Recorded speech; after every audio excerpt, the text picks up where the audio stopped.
bueno, continuamos con nuestro último segmento de Pico a Pico. Esta semana tenemos un invitado de lujo, como todas las semanas, así que vamos a ver, Cris, cuéntanos quién tenemos. Sí, esta noche estamos con Sebastián Valdivieso. Él es director del programa de la WCS, es ingeniero ambiental, tiene una maestría en desarrollo energético sostenible por la Universidad de Calgary. Es especializado en la reducción de impactos sobre la biodiversidad en proyectos de infraestructura, energía y extractivas. Y trabaja en la WCS desde el 2016. Buenas noches, Sebastián. Un gusto tenerte con nosotros. Hola, buenas noches. El gusto es mío. Gracias por la invitación. Gracias a ti, Sebastián, por aceptar la invitación. Te cuento que vas a hacer mi primera entrevista aquí en De Primera Garra, así es que tú eres mi patadita de la buena suerte. Qué honor. Chévere. Gracias, Sebastián.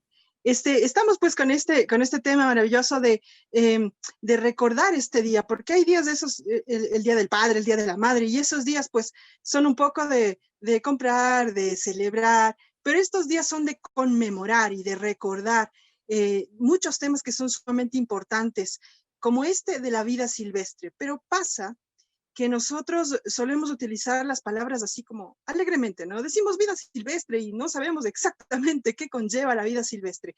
¿Qué es exactamente? ¿Qué engloba la vida silvestre?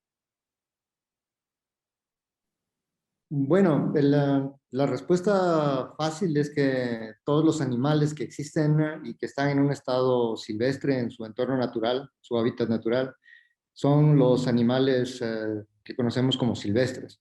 Pero hay que hacer una puntualización interesante. En el caso del Ecuador, se establece que la vida silvestre es tanto la vida animal como la vida vegetal, que esa probablemente es una diferencia. Nosotros nos enfocamos en vida silvestre, animales, y el Estado ecuatoriano tiene un concepto un poquito más amplio. Perfecto.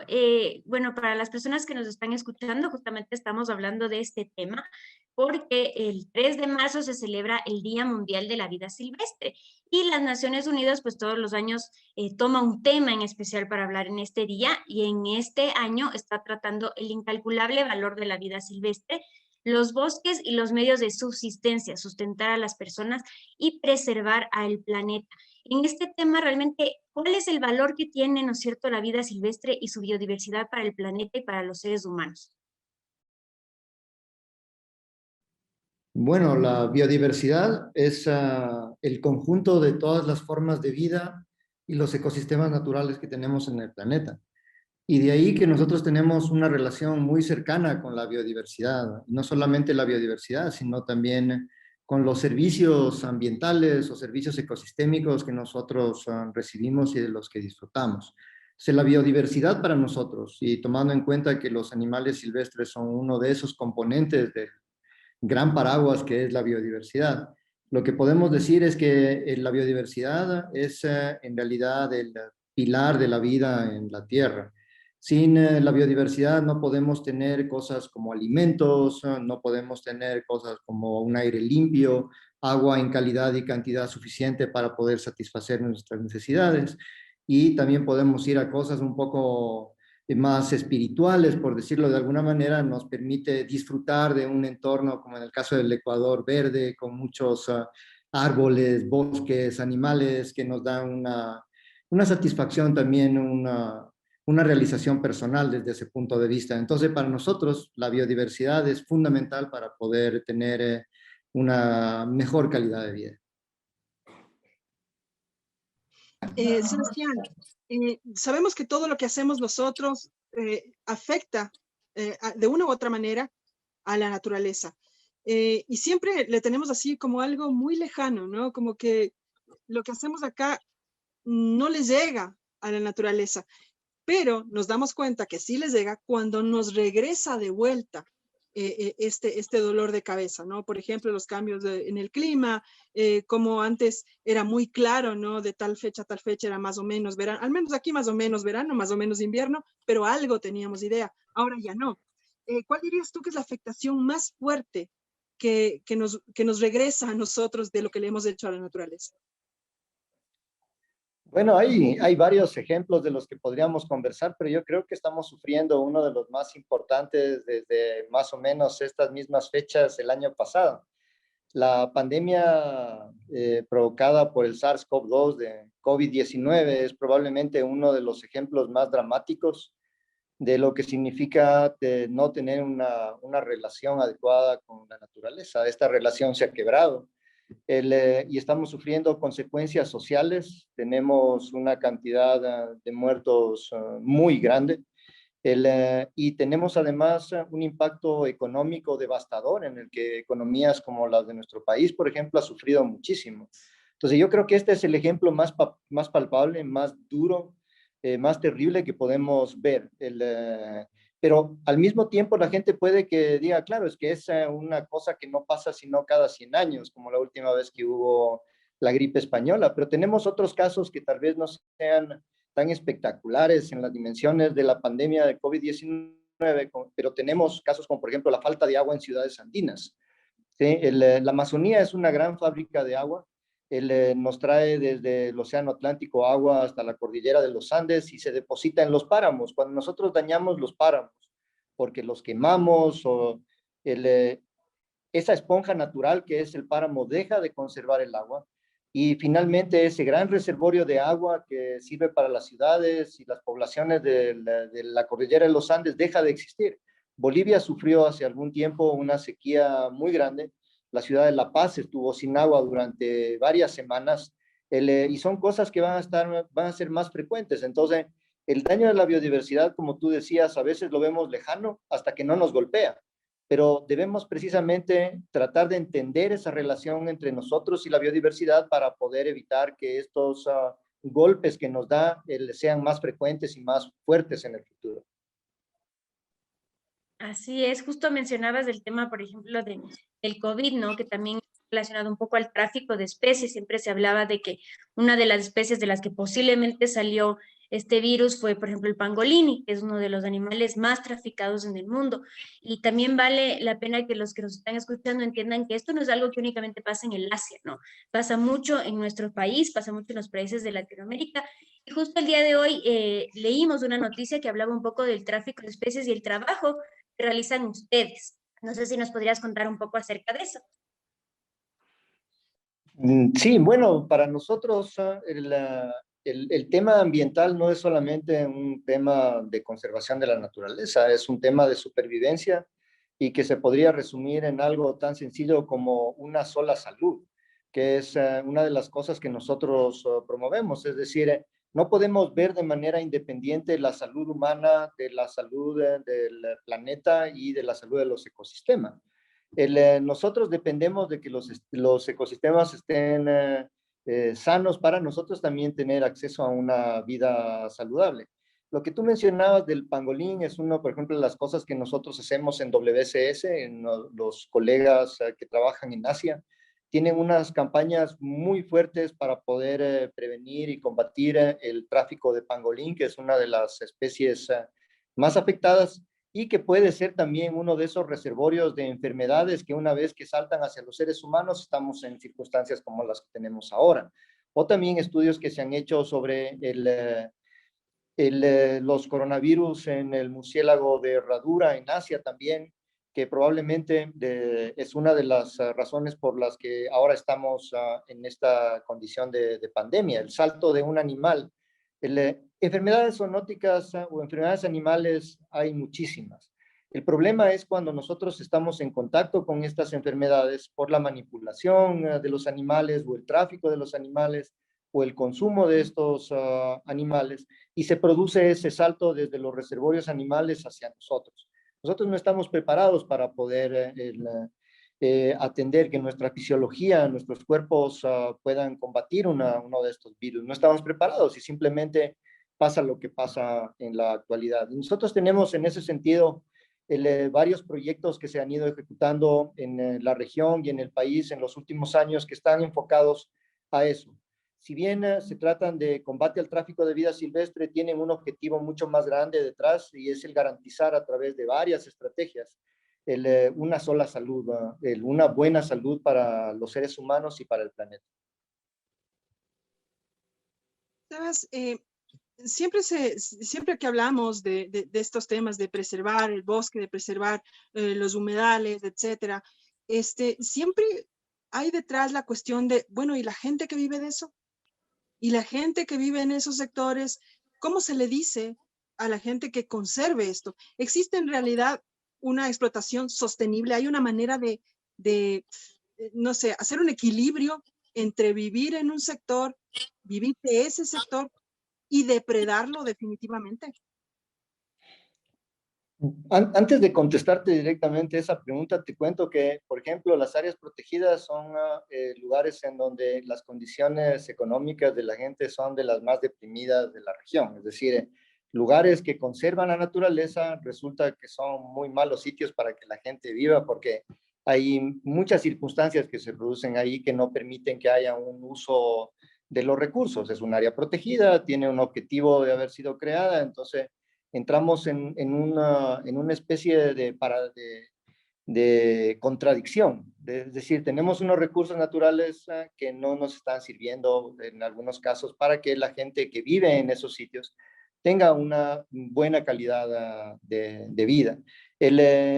Yo diría que sí, es decir, sí podemos hacer un uso sostenible de los recursos, pero para eso se necesita varias cosas. Primero, se necesita entender cuál es el estado de conservación de esos recursos, el saber cómo están las especies animales, cómo están las especies vegetales, cuál es la capacidad que tenemos para poder utilizarlos y aprovecharlos, cuáles son las necesidades que tenemos, y de ahí que lo que normalmente nosotros hacemos es establecer planes de manejo de los recursos naturales para que se los pueda aprovechar de manera sostenible. Ahora, esto suena fácil en teoría porque además tienes unas necesidades apremiantes de parte de las poblaciones que tienen que conseguir también ingresos económicos para poder satisfacer otras necesidades, como por ejemplo educación, salud, compra de ropa, útiles escolares, el pagar una canoa para poder movilizarse de un sitio a otro, incluso para mover sus productos. Entonces, el tema no solamente se queda en el manejo sostenible de los recursos naturales, sino que también tenemos que ir un poco más allá, el dar alternativas que sean viables, de mejores ingresos, pero que no pongan en riesgo a los recursos naturales. Es decir, toca ver soluciones que integren no solamente una visión, sino más cosas a la solución. Nosotros tratamos de hacerlo en donde trabajamos, principalmente en nuestro paisaje, el área de intervención en la parte norte de la Amazonía y más específicamente en el río Napo y la parte norte del Parque Nacional Yasuní. No es una tarea fácil, ¿sí? Entramos a competir con formas más fáciles de conseguir recursos económicos como es la cacería comercial o el tráfico de especies o incluso la tala selectiva para poder vender madera y poder tener ingresos y satisfacer necesidades básicas. Entonces se necesita un plan integral donde se pueda hacer un aprovechamiento sostenible de los recursos naturales, pero también dar alternativas de ingresos económicos a las familias. Sí, eso creo que es un reto bastante grande que se tiene muchas veces. Las comunidades que una vez vivieron un poco más en armonía con la naturaleza, entran un poco en contacto ya con estas otras necesidades que vienen un poco desde Oriente o de las ciudades y empieza a haber más tráfico de especies, ¿no? Empieza a haber más tráfico de carne. Eso quería preguntarte un poco, ¿qué cifras tenemos aquí en el Ecuador en cuanto, por ejemplo, a la carne que se la llama carne de monte, ¿no? Carne de fauna silvestre, que muchas veces aquí creemos que no existe eso, que únicamente pasa en los mercados de China, en los mercados del Asia, cuando también pasa aquí en el Ecuador. ¿Qué datos tenemos aquí de que esto está ocurriendo? Bueno, en el Ecuador sabemos que eso ocurre, pero hay que tomar en cuenta dos temas. En el Ecuador la cacería comercial está prohibida, está sancionada en el Código Orgánico Integral Penal. Entonces la cacería comercial no se puede dar. Y de ahí que también pasamos a a invisibilizar un poco este problema porque hay un tráfico ilegal de la carne de monte, que se sigue comerciando en algunos sitios específicos en la Amazonía. Pero por el otro lado también tienes la cacería de subsistencia, el consumo de subsistencia o para subsistencia de estas especies animales. Nosotros lo que hemos hecho es estudios para entender más o menos cómo están esas poblaciones que normalmente son afectadas por la cacería para tener una idea del impacto del consumo de estos animales. Y, por ejemplo, para contarles un poquito de números, nosotros hicimos hasta el año pasado un estudio que comenzó en el 2015 para entender cómo están las poblaciones de ciertas especies de mamíferos y en especial 8 especies de primates, dentro de las cuales hay 2 especies que son muy cazadas para fines comerciales, pero también para consumo de carne de subsistencia. Son el mono araña y el mono chorongo. Y lo que hemos visto es que en los últimos 15 años estas poblaciones se han reducido con respecto a la línea base del año 2005 en un 50% en los tamaños de las poblaciones. Es decir, esa es la presión que hay sobre esa carne de las especies que nosotros llamamos cinegéticas. Son especies que se cazan para consumo o para comercio, ¿ya? En términos comparativos entre el área de estudio que fue la vía Maxus en el Parque Nacional Yasuní, comparándolo con un área control en donde no hay cacería, en donde el bosque está en muy buen estado, el resultado es todavía más dramático. Hay una pérdida de aproximadamente el 70% o un poco más con respecto a las poblaciones originales o de los sitios donde no están afectadas. Antes, por ejemplo, una de las especies de monos había 33 especímenes por kilómetro cuadrado y en la actualidad hay menos de 10, ¿sí? Esas son cosas a través de las cuales nosotros podemos medir el impacto o la presión que está teniendo la actividad de cacería sobre estas especies que son consumidas para subsistencia o para comercio ilegal. Sebastián, y así más o menos haciendo una idea, ¿cómo ves tú el futuro? Es decir, ¿se está haciendo todo lo que se debe o nos falta muchísimo? Porque yo veo que proporcionalmente a lo que había antes, pues se está reformando leyes, se está mejorando tal vez los controles. ¿Estamos haciendo lo suficiente o cómo le ves tú al futuro? Bueno, hemos hecho mucho, ¿sí? Yo no quiero ser injusto con lo que se ha avanzado en el Ecuador. El Ministerio del Ambiente fue creado en el año 96 y es un ministerio relativamente joven, pero comparar lo que tenemos, por ejemplo, con la década de los 90, con la actualidad, es un salto súper grande. Tenemos leyes, tenemos una serie de herramientas de gestión ambiental, como los estudios de impacto ambiental, que nos ayudan a hacer un montón de cosas. Pero tu pregunta nos permite a nosotros entender si es que lo que hemos hecho, que es mucho, es suficiente o no es suficiente. Y cuál es ese trabajo que todavía queda pendiente. Y yo quisiera mencionar 2 cosas que desde nuestra perspectiva son importantes. Primero, nosotros tenemos una tradición en el Ecuador de una visión predominantemente forestal de la gestión ambiental. Nos enfocamos mucho en bosques, ¿ya? Y tal vez de alguna manera es porque el predecesor del ministerio el antecesor del Ministerio del Ambiente fue el INEFAN. El INEFAN pertenecía al Ministerio de Agricultura y Ganadería. Ahí había una tendencia a ver bosques. Cuando uno habla de ambiente siempre ve bosques. Y la vida silvestre está dentro de esos bosques, ¿ya? Pero a veces se pierde en ese enfoque predominantemente forestal que tenemos en el Ecuador. Y eso me lleva a un segundo punto, y es que ¿cómo hacemos para que la vida silvestre, los animales silvestres, que forman una parte súper importante de los procesos ecológicos en esos bosques, reciban la atención necesaria para que podamos enfocar en estrategias para o desarrollar estrategias para su conservación?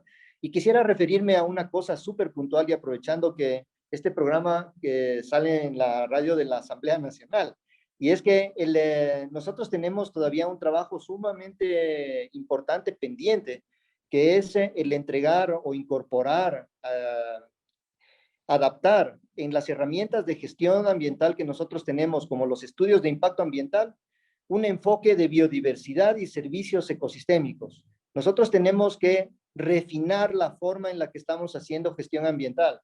y estamos atrasados en eso. Los países vecinos tienen estudios de impacto ambiental que con sus problemas, inconvenientes, tienen ya incorporada una forma que les permite, o unos mecanismos, unas herramientas que les permite cuantificar esos impactos sobre la biodiversidad y más específicamente sobre la vida silvestre, de tal manera que se pueden diseñar medidas que ayuden a evitar los impactos o reducir o minimizar los impactos sobre la biodiversidad.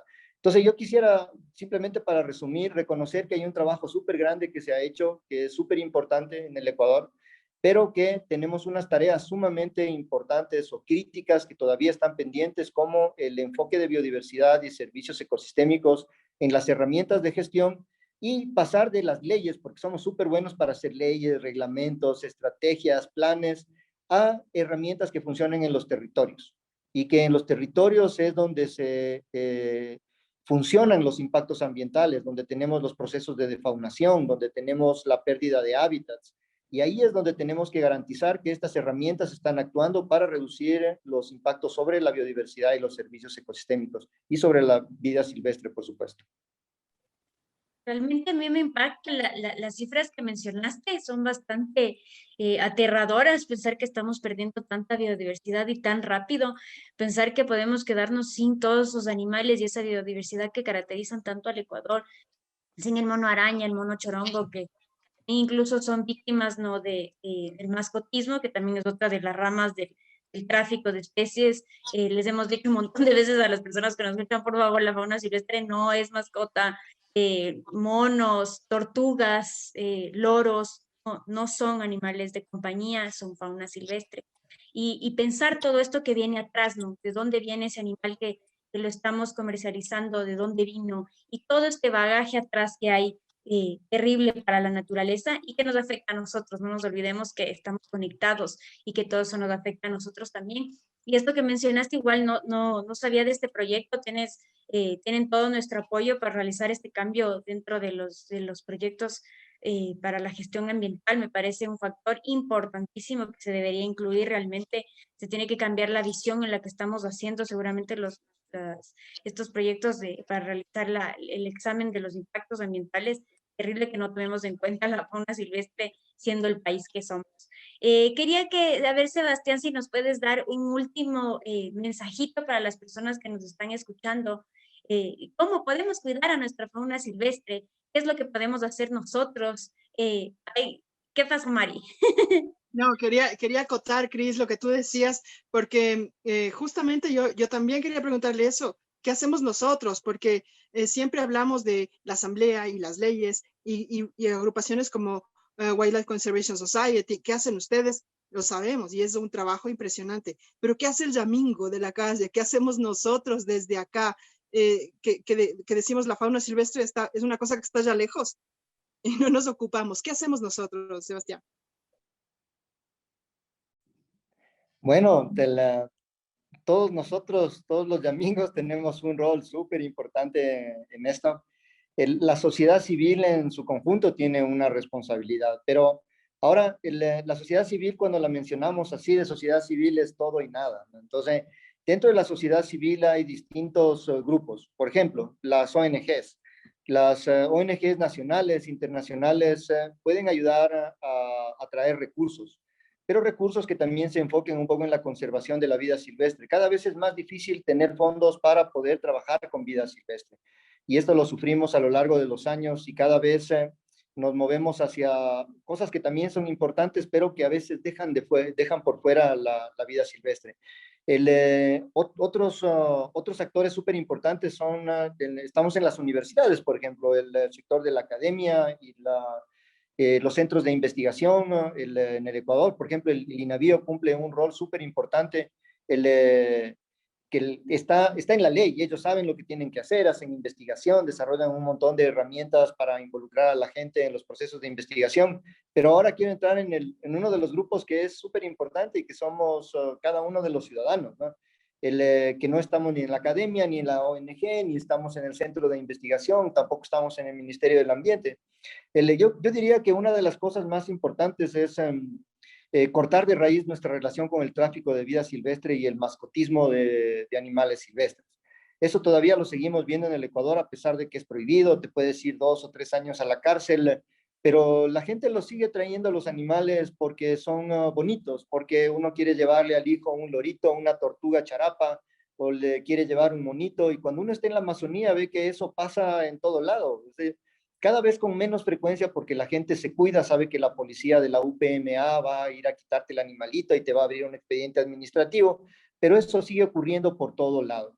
Eso creo que es una de las cosas más importantes que me gustaría dejar de mensaje, además que sé que ustedes como PAE tienen una campaña para reducir o combatir el mascotismo de animales silvestres. Yo creo que ahí, si nosotros tenemos y nos empeñamos y nos comprometemos a no tener mascotas que sean animales silvestres en nuestra casa, habremos dado un golpe súper grande al tráfico de vida silvestre y no estaremos extrayendo esos animales de su hogar, de su hábitat natural.